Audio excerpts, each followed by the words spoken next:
Welcome to Newbury Wellbeing Meets, helping you discover your well-being and introducing you to our wonderful Newbury Wellbeing Directory members.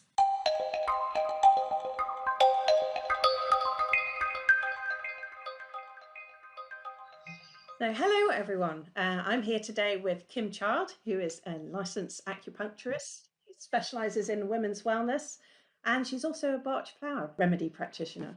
So Kim, would you like to start us off by explaining a bit more about how you help women with their wellness?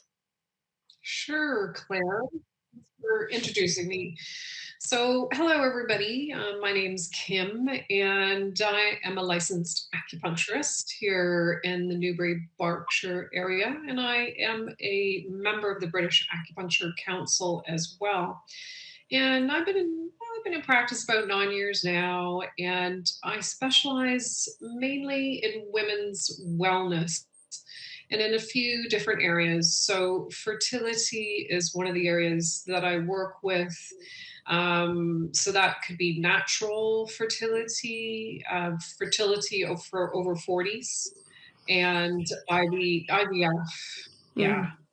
So those are the sort of the area. And then also, if women have conditions such as polycystic ovary syndrome or endometriosis and are struggling to conceive with those issues. So that's one of my areas of practice in the scope of women's wellness. And also just a lot of peri-to-pause. So that's what I call perimenopause. So I short form it. So I see a lot of women in that journey as well. And that could be early menopause or perimenopause and later on, because menopause, the whole journey on average lasts anywhere from 4 to 7 years, so it's quite a journey.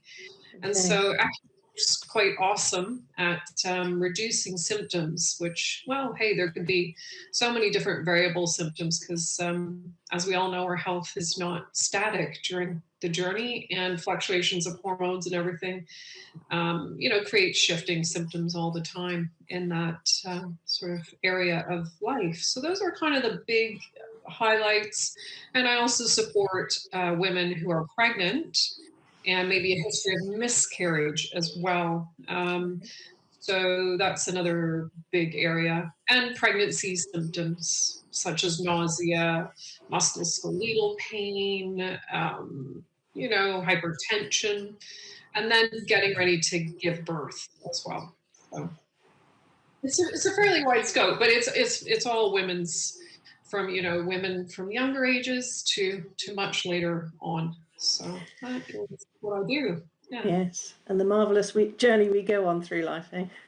Yeah, and it is a marvelous journey. And, we all have cycles. And so I work a lot with that, even if, we're trying to regulate a period. But even if people are going through menopause, we still have hormones and we still have cycles. And they create certain things. And that's the wonderful world of women's wellness, because it is really variable. And I really like to work with there's a lot of moving parts when you work with women's health, right? So, that's a keen area where I really like to focus. And I've also brought Bach flower remedies into my practice as well, which I help as an assistance along with acupuncture treatments. So I find that quite effective because they're energetically quite similar. They're really good also for sensitive type people who, energetically react quite strongly to things. So the flower remedies are excellent for that. Right. So what brought you to studying Bach flower remedies, having already been a successful acupuncturist? Well, I've always loved them, and I really am a big fan of plants and herbs, not necessarily in the Chinese medicine aspect of things, but I also work with patients a lot with food energetics. That's just part of my practice when I work with somebody. But so the Bach flowers were a really easy addition to sort of the practice I was always interested in. It had been years I wanted to take and study the course. And when lockdown happened, I was obviously granted the exciting choice of finally being able to study them. And it took a good 6 months, and I studied with a woman named Rose Todd, which was quite lovely. And yeah, I just was so lucky to have the time just to experience them myself. I also use them with acupuncture points. That's called floral acupuncture.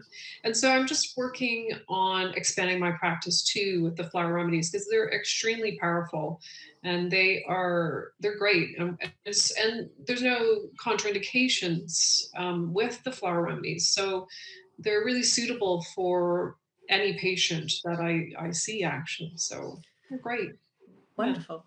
And I see Mhm. that you're sat in your gorgeous treatment room there. So how have you been able to see patients over lockdown? It's a good question. So during the initial lockdown, obviously, we were acupuncturists were not allowed to do Mm. any treatments, only virtual. So I was virtual because I have all the software to see all my patients virtually online, and did a lot of acupressure work with them during the period of the first lockdown. And Right. so created presentations, sent ear seeds, sent a whole bunch of, supporting things to people during that time.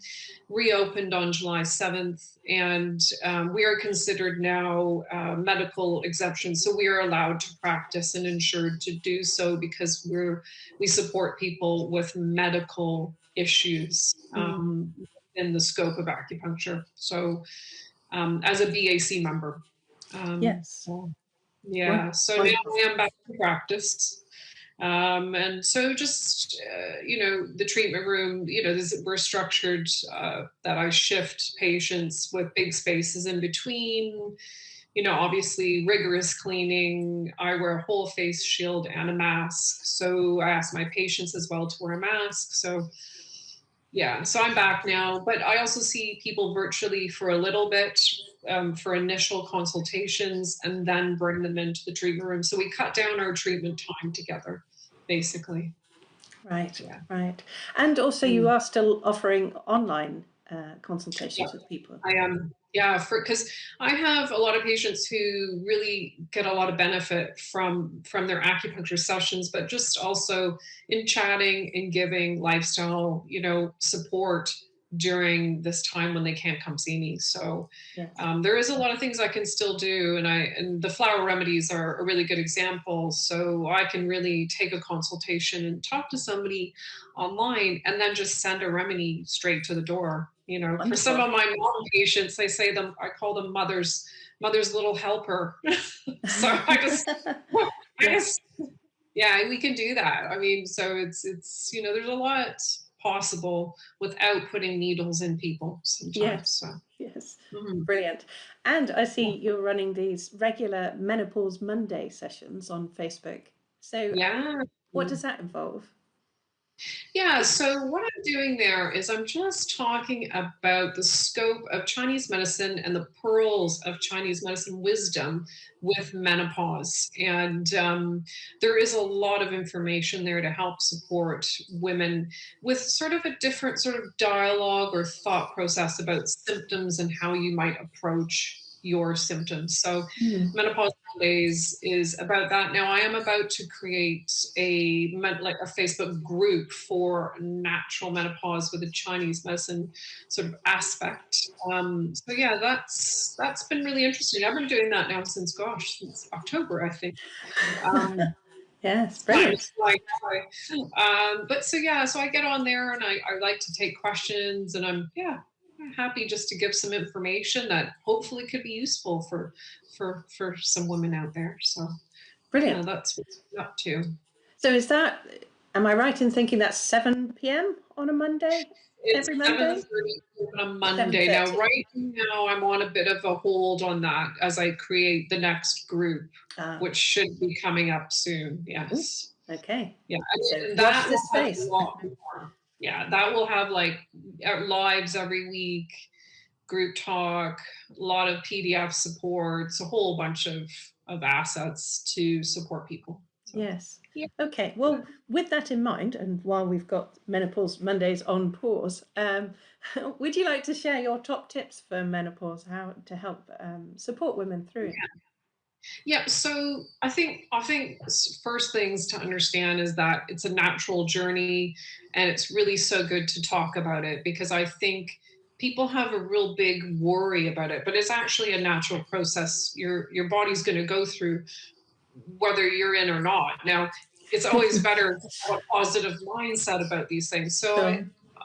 Mindset's my first big tip is that it doesn't necessarily mean it's going to be a tough journey. I think at Mm, some point it is. And again, hormones are extremely variable, our emotions, our stress levels are variable, and this can show up in our symptoms. And so I think a lot about the biggest thing is that your self-care has to be pretty important. In fact, one of the biggest focuses in your life during the perimenopause journey should be self-care. It's a big point in your life where things can either turn negatively or positively. So focusing on what is really going to help you in many areas of your life. So that could be dietary, your sleep health, your digital wellness, just your exercise levels and activity, mm, how you express yourself creatively, like creatively in your life is really important. So I try to inspire women to really look at longevity and where they want to go for the next 50 years. So well, that's what yeah. So yes, I think brilliant. it's really important to know it is a journey, and there are lots of natural things to help you, but there's also HRT, and I'm not anti-HRT. I think that there's natural solutions that can be supportive for HRT as well. I think it's a big personal choice. Mm, Also, I also say to women, please don't let your mom's journey or your mother's journey imply that you're going to have the same journey if it was negative. mm, Everybody's back to a mindset thing here. Your journey is what you're going to make it. And so try to steer onto the positive side of things. The only piece of research there is that genetically, yes, you may start menopause when your mom did, but it doesn't mean that symptoms are going to be worse just because your mom might have had a tough time if you know what kind of journey she had.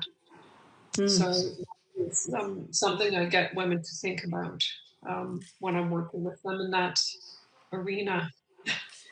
Wonderful. Sound advice. So, thank Yeah. you so much for joining me today, Kim. It's been great talking to you. Thank you. Oh, well, you're welcome. It was lovely to be on and say hi to everybody. Bye.